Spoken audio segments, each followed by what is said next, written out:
TSMC is cutting off sales of advanced AI chips to China, but who made that decision? Pro-China messages show up in the most unexpected places, drink cup covers.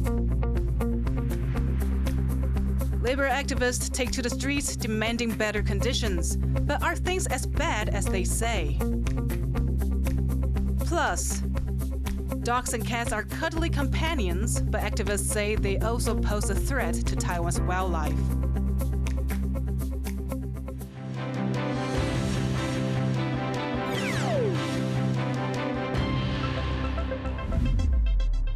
Welcome to TaiwanPlus News. I'm Yvonne Yang.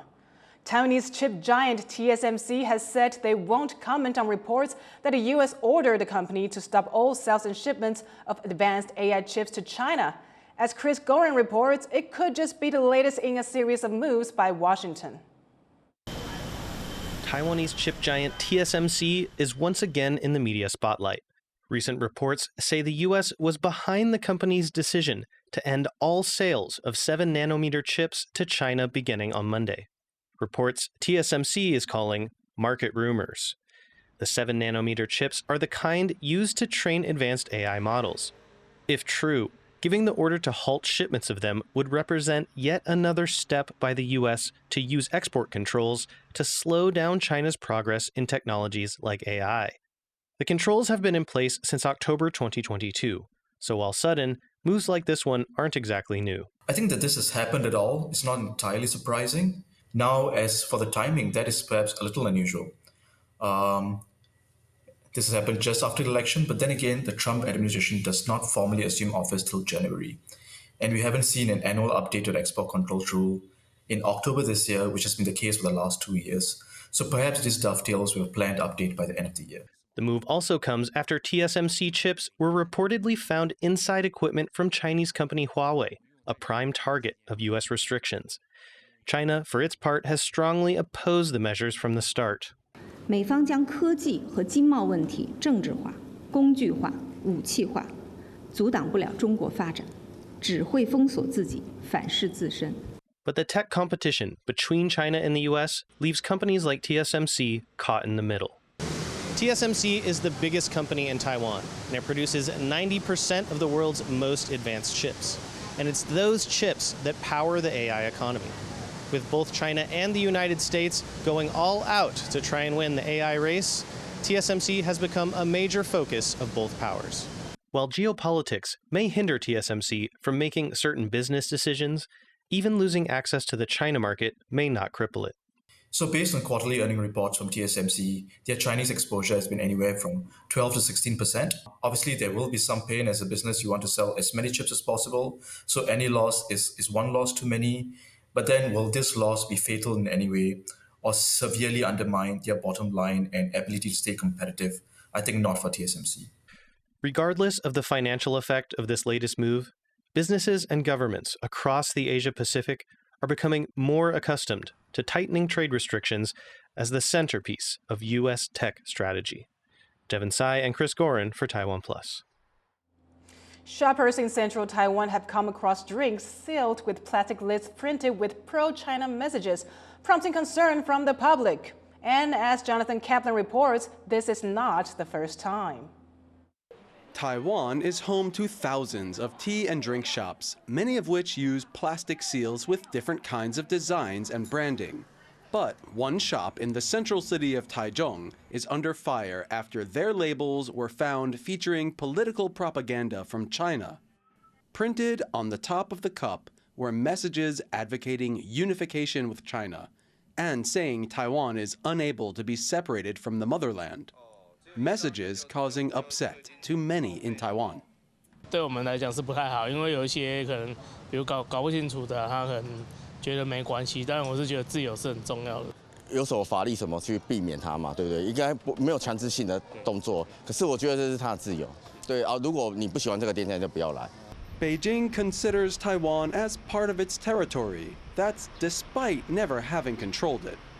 Alongside China's military constantly sailing and flying around Taiwan, Beijing has also made numerous attempts to economically coerce Taiwan and sow pro-unification messages among its citizens as a form of political warfare. The messages on this cup, however, are not a one-off. The exact same messages were also found on plastic seals further south in Yunlin County.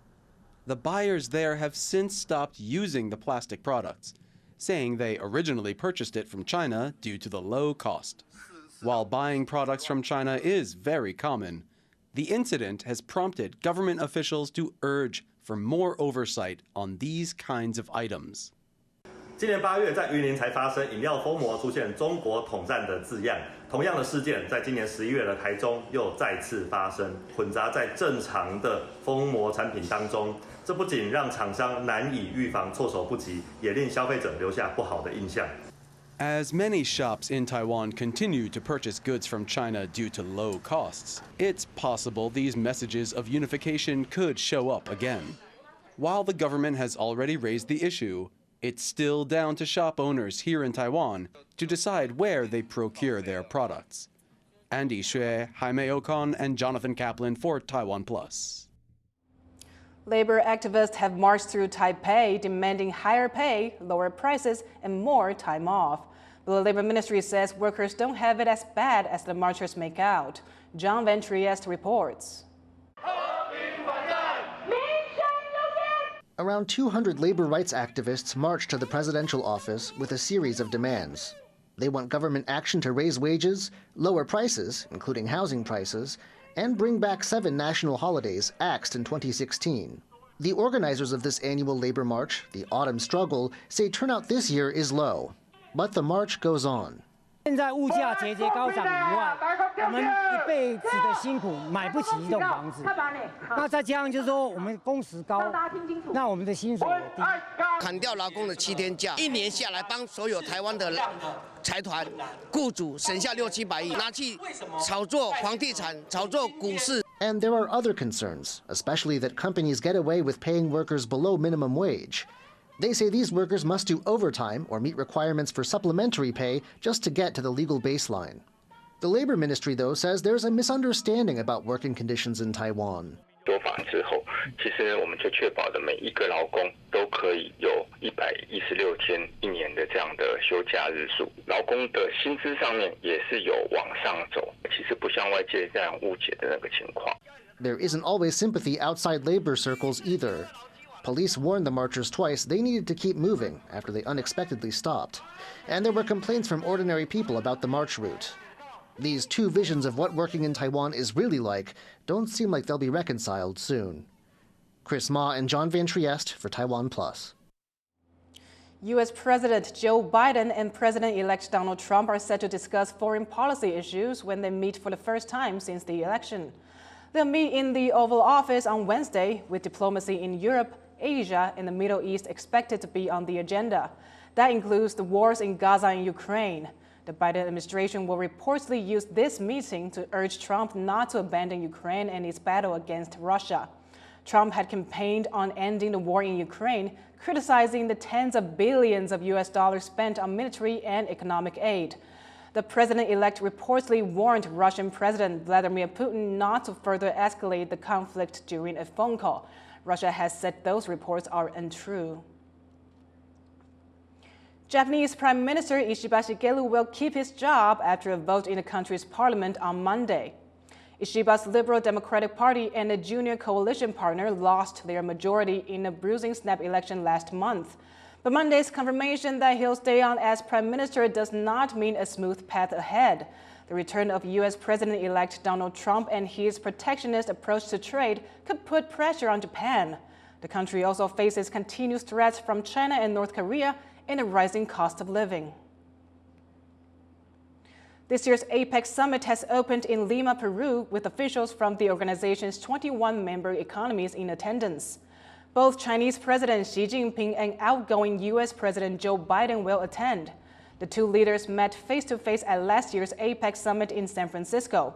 Xi will also visit the coastal city of Chiang Kai on his Peru trip to open its new Chinese-built port. COP29 President Mukhtar Babayev has opened this year's UN Climate Change Conference with a dire warning about the state of the planet. From flooded homes in Spain to forest fires in Australia, from rising oceans in the Pacific to barren plains in East Africa. Whether you see them or not, people are suffering in the shadows. The conference is taking place in Baku, Azerbaijan, where lobbyists, experts, negotiators, and leaders will discuss ways to rein in global emissions and tackle rising temperatures.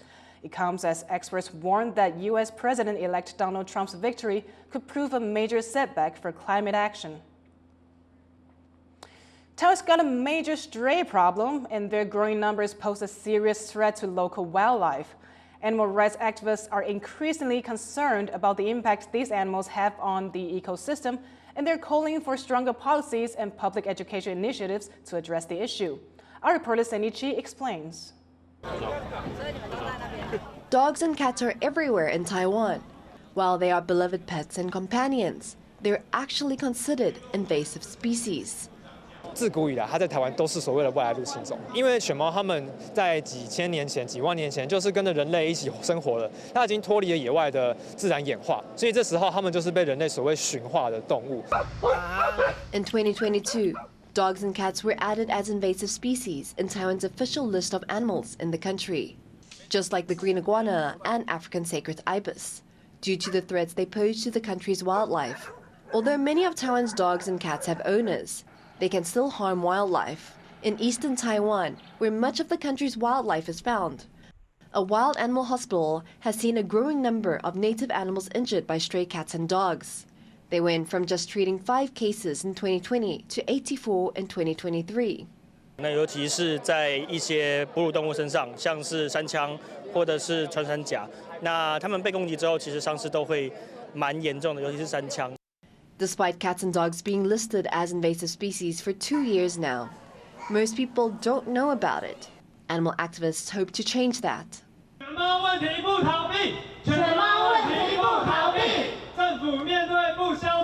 Over the weekend, animal rights groups took to the streets of the capital Taipei for the Walk for Wildlife March. They have several proposals, including pushing the government to add dogs and cats to the curriculum as examples of invasive species, to better educate the public. However, this brings up another problem. Taiwan has a no-kill policy for shelters. How can the country manage its stray population? 其实外来入侵种它不是只有扑杀这一条路可以去解决，我们要做的就是把它们带离野外，跟大家一起讨论，我们才能够去想出最好的解决方式。Taiwan is home to around 160,000 stray dogs. To reduce the threat they pose to local wildlife, the government has been implementing the TNR method, which means trapping, neutering, and then releasing the animals. However, animal activists say that this method is not effective enough. 其实我们还是需要超过10年的时间，这些狗它们这些游荡犬只，它们经过 TNR 之后，才能够真的减少数量到没有。它们其实是没有这么多的族群去跟这个10年消耗的。Despite the TNR efforts, the stray dog population is still growing, climbing almost 5,000 according to the latest numbers. There aren't even official figures for the stray cat population. Animal activists hope to find a more effective and humane approach to manage the stray animal population while also protecting Taiwan's native wildlife. Alex Chen and Sunny Chi for TaiwanPlus. Coming up after the break, we see how people are spending big online for the world's biggest shopping holiday. Stay tuned.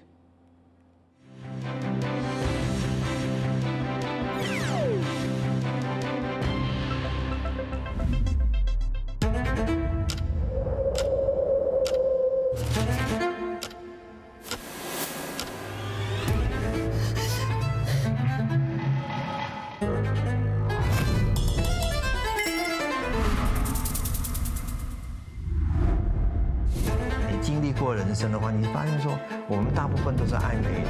我自己少遇见一朵花，我可能就不是这个样子。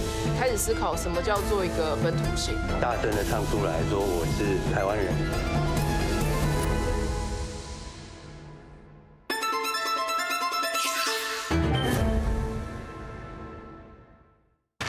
In the face of adversity, the power of truth. A roadmap for a just and open world, charted by the freest country in Asia. Taipei for TaiwanPlus. TaiwanPlus News, a voice of freedom in Asia.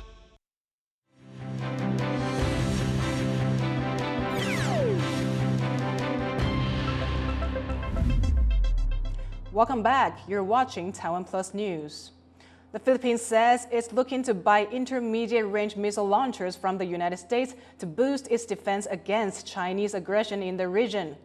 In an interview with the Financial Times, the country's Defense Secretary Gilberto Teodoro confirmed that the ministry was looking to acquire the Typhoon launcher system after the U.S. brought it for drills in April. The launchers could be deployed in the northern part of the country, which would give the Philippines the ability to intercept and hit targets beyond 450 kilometers. If more advanced U.S. missiles are used, this could boost the range to over 1,600 kilometers, making them able to reach targets in China. And to learn more about what the new missile launchers mean for security in the region, Jaime Ocon spoke to Aaron Matthew Lariosa, a security analyst based in Washington, D.C. Aaron, I want to first start off with this Typhoon missile launcher. Why is this system significant for security in the region? There was a lot of speculation last year to see where it will get deployed first. People were thinking Japan, maybe somewhere on Guam, perhaps Okinawa, and it ended up being the Philippines. And the Philippines is a very significant deployment. And what the system actually brings to the archipelago. They stationed essentially a ground-based naval launcher that could fire Tomahawk cruise missiles that could reach the Chinese mainland and anything within the South China Sea. It's a very capable system, and it sends a really strong message. Strong enough that, China has made noise, let's just say complaints about the system being based in the Philippines since the deployment in April.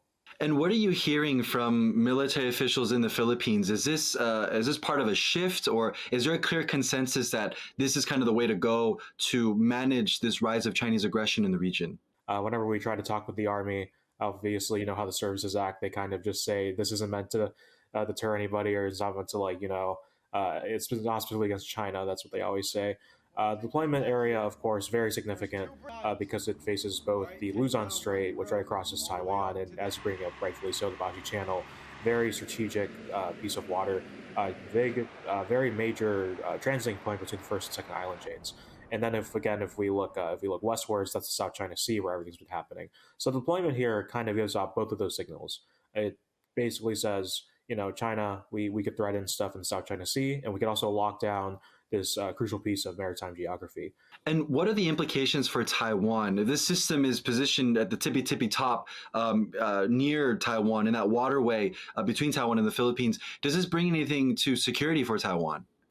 So, very complicated question in terms of how we get there, how we get to the use for a Taiwan contingency operation. But let's say, let's take liberty and say Manila allows use of its territory in the event of that. You essentially have a launcher that could lob cruise missiles within a pretty large landmass just south of the main landing port, which is Kaohsiung, right? So this thing could affect a lot. The Americans basically get a cruise missile launcher base anywhere in northern Luzon, which is a big place. So those ramifications are pretty big for any Chinese force planners that want to do anything with Taiwan. That was security analyst Aaron Matthew Lariosa. Taiwan's Air Force has confirmed that several U.S. companies are interested in buying back the country's fleet of F-5 fighter jets. The U.S.-made fighter jets were first purchased back in 1973 and have been in service for more than 50 years. The aircraft were used by the military to monitor Chinese activity, but have since been retired from active service and are now mostly used as trainers. Military officials say the U.S. plans to use the aging aircraft as enemy fighters in training programs. A university in Taiwan has successfully launched a research rocket, part of the country's efforts to build its indigenous space technology. The small hybrid rocket was launched in southern Taiwan by a team from Fengjia University. It climbed to over 6 kilometers and was the university's second launch of its kind. The team aims to develop full-size rockets to be used for satellite launches. Taiwan has been working to grow its space industry and aims to launch 1 satellite per year by 2028. Authorities are continuing to evacuate residents away from an erupting volcano in Indonesia. The eruption of Mount Luotobi-Lakilaki has killed 9 people, and the volcano has continued to erupt for more than a week. As ash keeps falling, authorities are expanding the evacuation zone. Every year on November 11th, e-commerce sites across Asia host what's being called the world's busiest shopping day. Consumers go on a massive spending spree, and this year is no different. Millie Hughes reports. The biggest shopping day in the world isn't Black Friday. It's November the 11th, or what has become known as Singles Day. The phenomenon began in China as a celebration for single people, who are represented by 4 individual ones in the date 11/11. 我觉得单身就是多出一点钱嘛，就是可以买多一点东西。没错。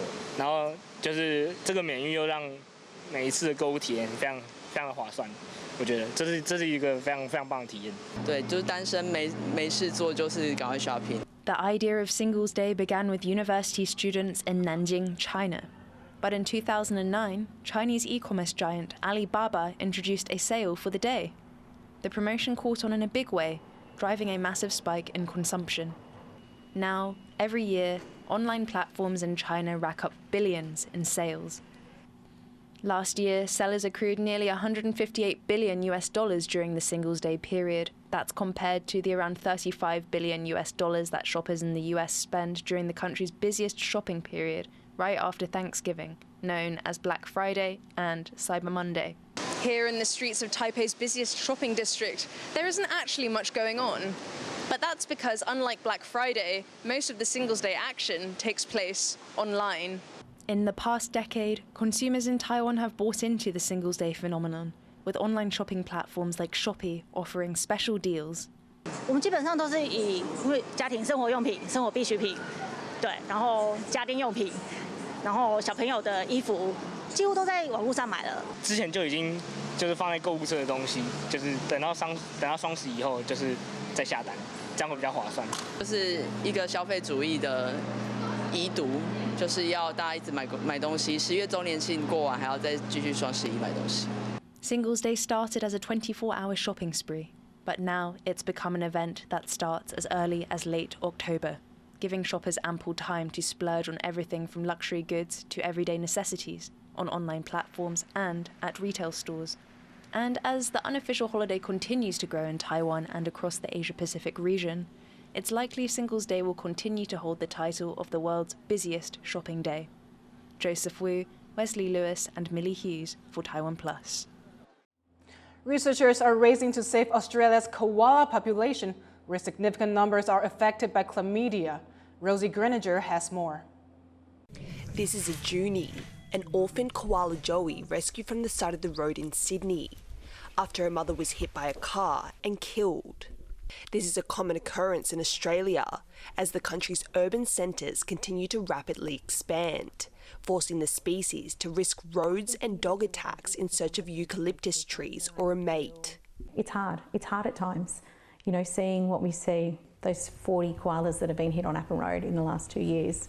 I've pretty much pulled every single one of those bodies off the road or taken them to the vet to be, to die. So it's huge. It's a massive toll.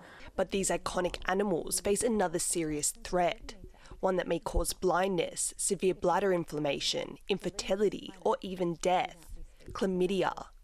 Researchers believe the disease was introduced by livestock, and koalas have no natural immunity to it.